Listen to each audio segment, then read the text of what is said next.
ऋषि भरद्वाज से ही पूछ ले, क्योंकि यदि माता सीता आश्रम में रहती है तो ये बात उन्हें अवश्य ज्ञात होगी।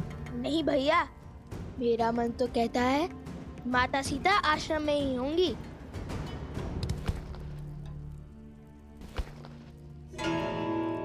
ये फल कहाँ से आ रहे हैं?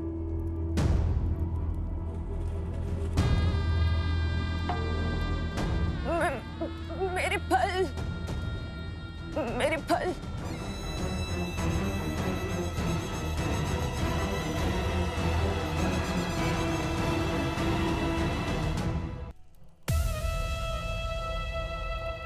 ये लीजिए आपके फल। धन्यवाद ऋषि कुमारो। ईश्वर तुम्हारी सारी इच्छा पूर्ण करे। लाइए, अपनी टोकरी आगे कीजिए। इतने जतनों से एकत्रित किए मैंने ये फल, इस अंधकार में उन्हें ठोकर लग गई तो इधर उधर फिर से गिर जाएंगे ये फल। मैं ठहरी एक वृद्ध साध्वी, कैसे ले जाऊंगी इन्हें मेरे साथ में? लाइए, हम आपकी सहायता कर देते हैं। बताइए, किस और रहती हैं आप? तुम दोनों चलोगे मुझे छोड़ने? अवश्य, आइए। इस समय फल क्यों एकत्रित कर रही थी, और वो भी इतने सारे? मेरा इस संसार में कोई भी नहीं है, मैं अकेली ही रहती हूँ और इसीलिए मैं फल इकट्ठे करने निकल जाती हूँ सांझ को। परंतु आज तनिक दूर आ गई हूँ और मार्ग भटक गई हूँ। तो आप भगवान वाल्मीकि के आश्रम में क्यों नहीं आ जाती? उसके द्वार सबके लिए खुले हैं। नहीं नहीं, कोई है जिसका दायित्व मैंने उठा रखा है। ये फल भी उसी के लिए ले जा रही थी मैं। किसके लिए? जो वर्षों से उस गुफा में तपस्या कर रही है। अपना तो अब कोई है नहीं, तो उसी की सहायता में स्वयं को व्यस्त रखती हूँ। वेशभूषा से तो साध्वी दिखाई देती है, परंतु रूप उसका महारानी सा सुंदर है। उनका नाम क्या है? नाम तो स्मरण नहीं आ रहा है, परंतु हाँ, इतना ज्ञात है कि उस बेचारी को उसके पति ने त्याग दिया था, अपने घर से बाहर निकाल दिया था। क्या नाम है उसका? सीता। हाँ, यही नाम तो बताया था उसने। मिल गई देवी सीता। अरे वो ध्यान में होगी। तुम दोनों कहाँ चल दिए? अपनी प्रतीक्षा के सुंदर अंत को देखने। माता सीता को ही तो खोज रहे थे हम। किंतु क्यों? हम आपको सब बता देंगे, परंतु पहले आइए, महादेव ने आपको हमारी सहायता के लिए भेजा है। शीघ्र ही माता सीता के पास चलते हैं।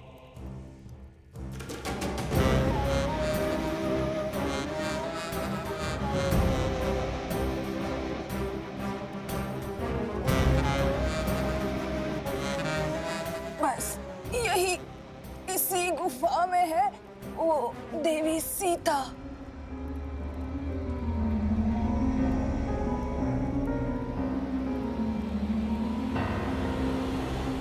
हम आ गए माता सीता। रुको कुछ।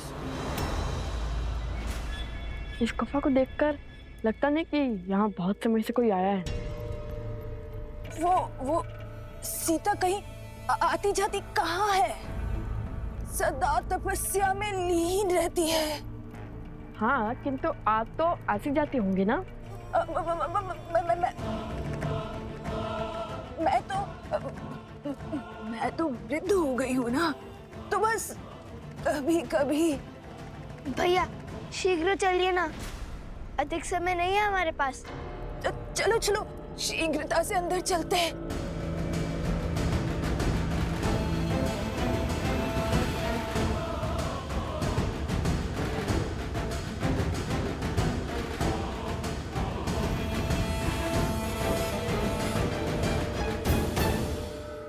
बस अब मैं और नहीं चल पाऊंगी।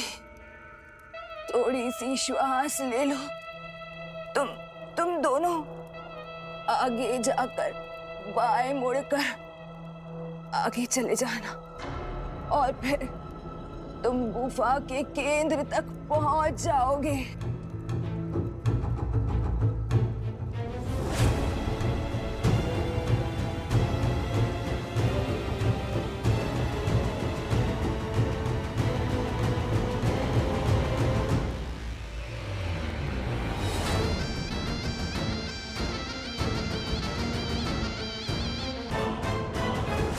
देवी सीता, माता सीता, देवी सीता कहाँ है आप?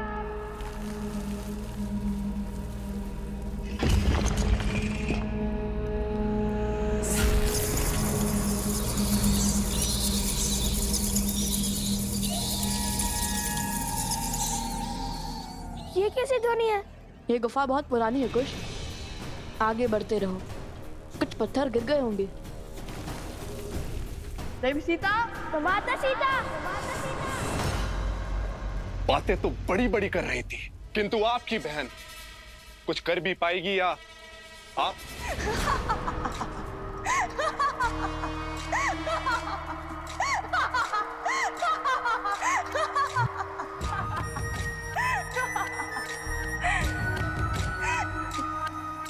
विश्वास नहीं हो रहा होगा ना कि जो कार्य वर्षों से 2 महाराक्षस नहीं कर पाए, वो कार्य एक स्त्री कर पाएगी। परंतु अब विश्वास होगा जब शूर्पणखा की गति और मति के समक्ष शीश झुकाएंगे आप लोग।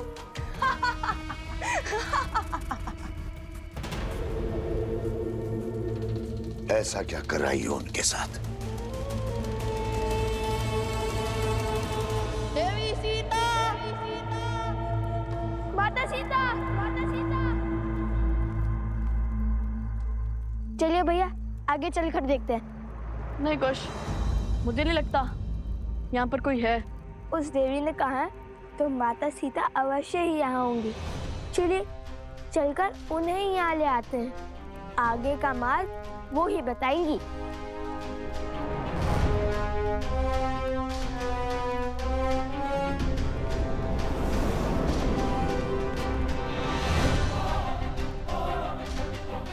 कहाँ गई वो? यही तो छोड़ा था, अवश्य ही बाहर चली गई होंगी।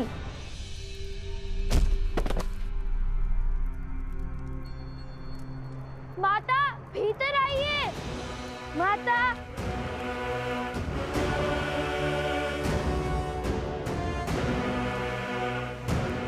बताओगी भी?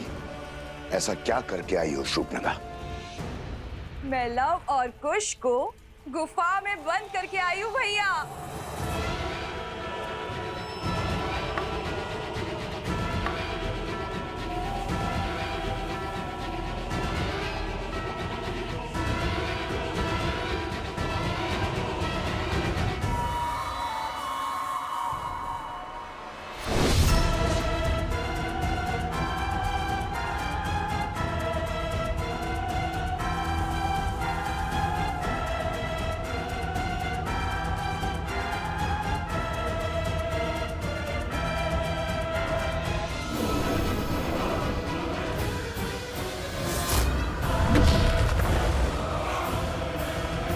वो दोनों मूर्ख बालक गुफा में बंद हो चुके हैं।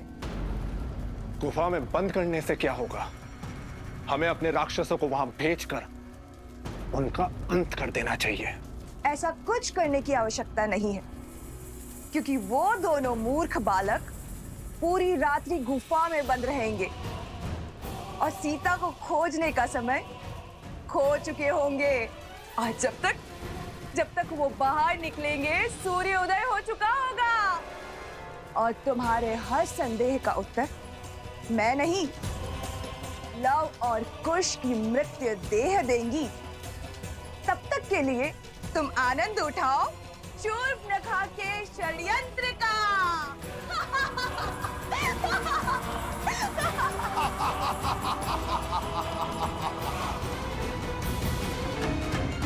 ये क्या हो गया? हुआ नहीं है, किया है। वो के साथ भी नहीं थी, माया भी थी। मुझे पहले ही समझ जाना चाहिए था। शीघ्र ही दिन हो जाएगा भैया, हम जीवन के इतने बड़े लक्ष्य से चूक जाएंगे। अब श्री राम को, संसार को, अपने आप को क्या मुख दिखाएंगे कि माता सीता से भी मिल ना सके।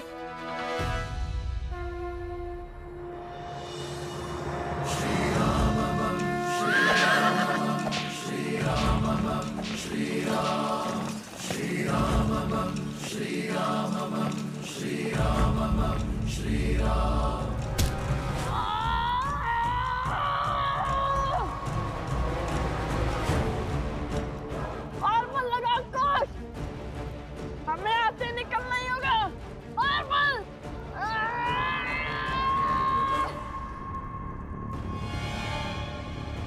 ये बटर तो हिलने का नाम ही नहीं ले रहा भैया।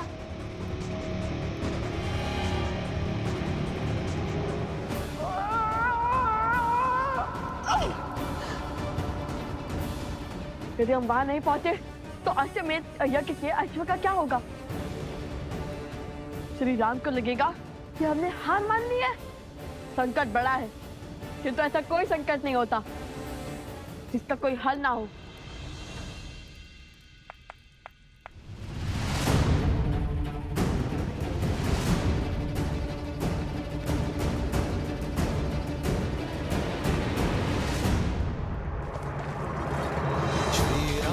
चंद्र कृपालु भजुमन हरण भव भय दारुणम पटपीत मानहु दड़ित रुचि सुचि नौमि जनक सुतावरम।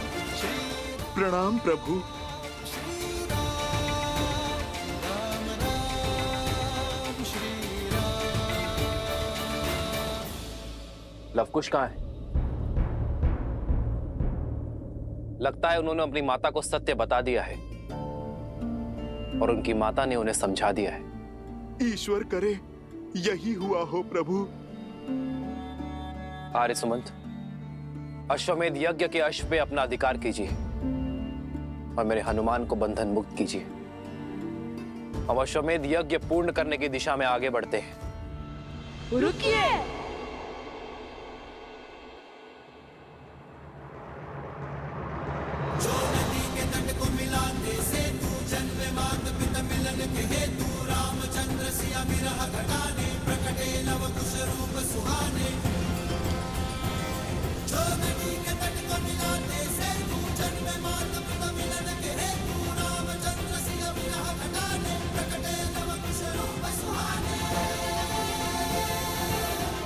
प्रणाम महाराज।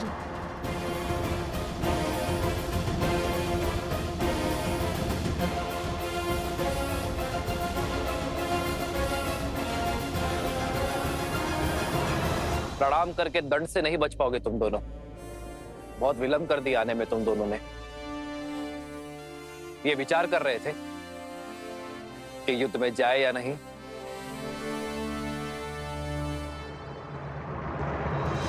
कुछ समाधान ना ही चुप बैठने से मिलेगा और ना ही सीधा सोचने से। तो अब क्या करें? समस्या टेढ़ी है तो उसका समाधान सीधा नहीं हो सकता। कुछ हमें कुछ ऐसा सोचना होगा जैसे हम सदा से यही रहते हो।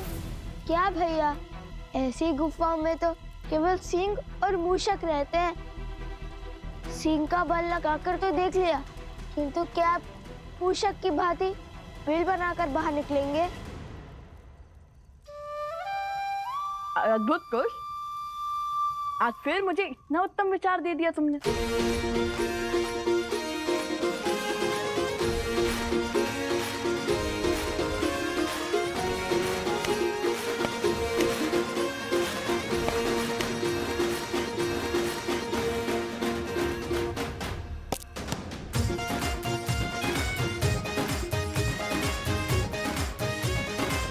अरे भैया, भूमि के नीचे खोदने से तो 3-4 अश्वमेध यज्ञ संपूर्ण होने के बाद ही बाहर निकलेंगे।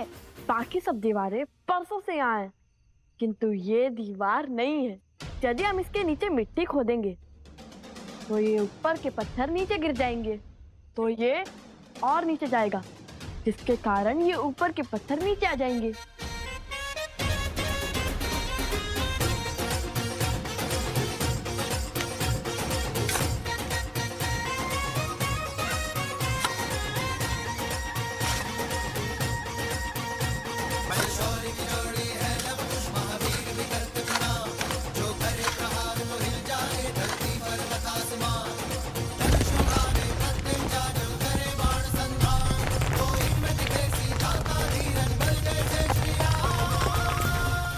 विलंब से आए हैं किंतु उचित मार्ग पर आए हैं।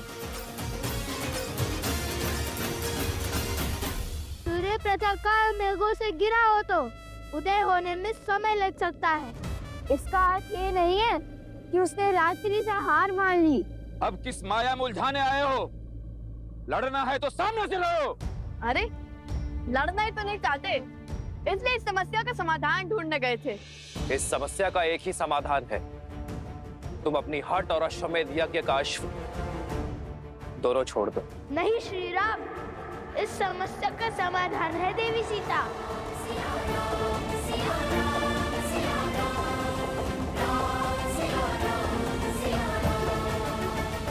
हम उन्हें खोजने गए थे, पूरी रात्रि खोजा, किंतु हम उन्हें खोज ही नहीं पाए। यदि वो मिल जाती तो ये संकट भी हल हो जाता। झूठ! महाराज, मुझे पूर्ण विश्वास है कि इन दोनों ने ही पूरी रात्रि अपनी माया का प्रयोग कर हमारे शिविर पर आक्रमण किया है। युद्ध की हर गरिमा को तोड़कर अब महारानी सीता की खोज का ढोंग कर रहे हो। धैर्य आर्य सुमंत, बालकों समय आ गया है, आत्मसमर्पण कर दो और अश्वमेध यज्ञ के अश्व को छोड़ दो। आर्य सुमंत, अश्व को लेकर चलिए। जी महाराज। गुरुदेव।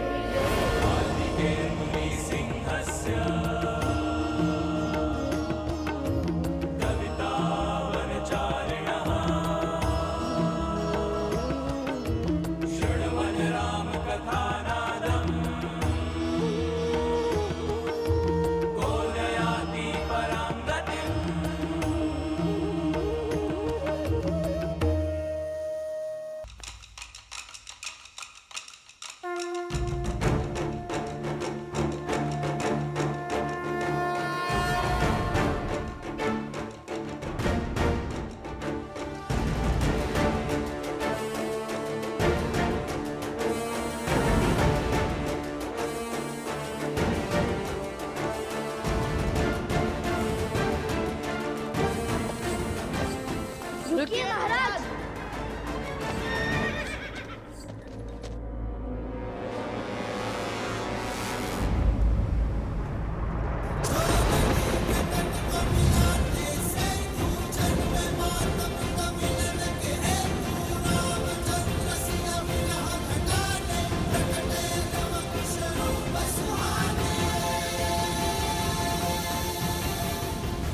क्या हुआ जो हम माता सीता को नहीं खोज पाए, किंतु कलंक और लांछन किसी का नहीं सहेंगे। हम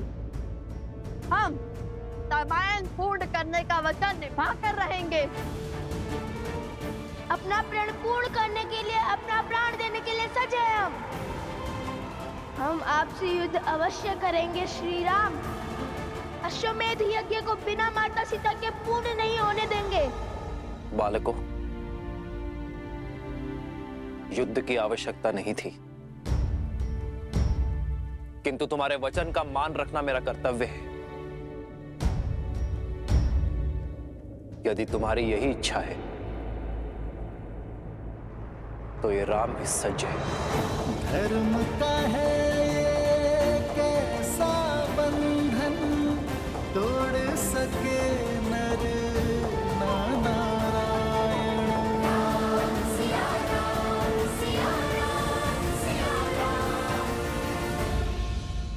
महादेव, मन अत्यंत विचलित हो रहा है, लवकुश के भविष्य की चिंता मुझे खाए जा रही है। क्या इस बार श्री राम अपने ही पुत्रों को? देवी, आप व्याकुलता में वास्तविकता को भूल रही हैं।